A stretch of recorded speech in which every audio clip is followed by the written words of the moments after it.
जादुई पतंग का रहस्य। गर्मियों की छुट्टियां चल रही थीं और अयान अपने दादा दादी के घर गया हुआ था। गांव का घर बहुत बड़ा था और सबसे ज्यादा मजा आता था वहां की छत पर खेलना। एक दिन अयान को बरामदे में एक पुरानी लकड़ी की संदूक दिखी। वह धूल झाड़कर उसे खोलने लगा। अंदर से बहुत सी पुरानी चीजें निकली। कुछ पुराने सिक्के, लकड़ी की छोटी गाड़ी और रंग बिरंगी एक अनोखी पतंग। पतंग पर सुनहरे धागों से अजीब से अक्षर लिखे थे जो उसने पहले कभी नहीं देखे थे। यह तो बहुत अनोखी लगती है, अयान ने सोचा और इसे लेकर छत पर भाग गया। अयान ने जैसे ही पतंग को उड़ाना शुरू किया, वह हल्की नहीं बल्कि भारी लगने लगी। लेकिन जैसे ही हवा में ऊपर गई, कुछ अजीब हुआ। पतंग अचानक तेजी से चमकने लगी और एक जोरदार झोंका आया। अयान की पकड़ ढीली हो गई और वह पतंग के साथ ही ऊपर उठने लगा।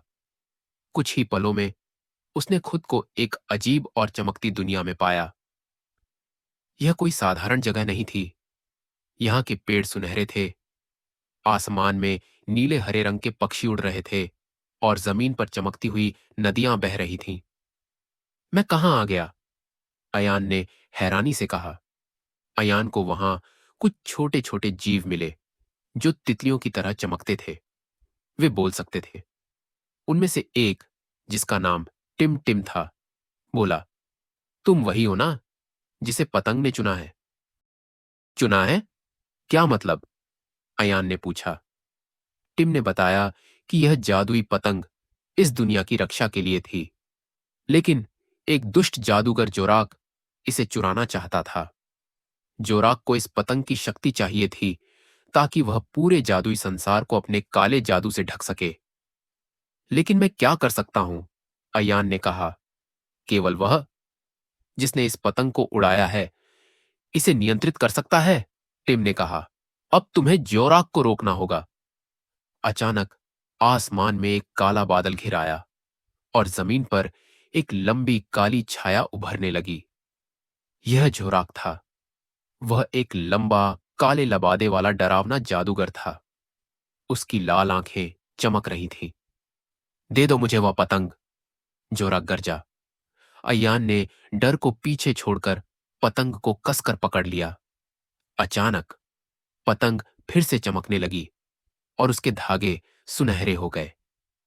अयान को महसूस हुआ कि वह पतंग के जरिए उड़ सकता है। उसने पतंग को कसकर पकड़कर जोराक के चारों ओर उड़ान भरी और उसकी काली छाया को छूने से बचता रहा। फिर उसे याद आया कि अगर वह पतंग से एक बड़ा हवा का झोंका बना सके तो जोराक की काली धुंध उड़ जाएगी। उसने अपनी ताकत से पतंग को घुमाया और जोरदार हवा का बवंडर बना दिया।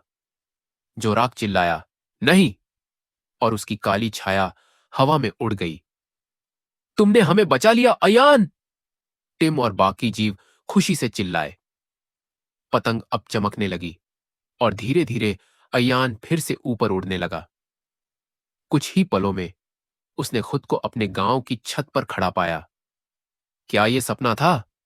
उसने सोचा।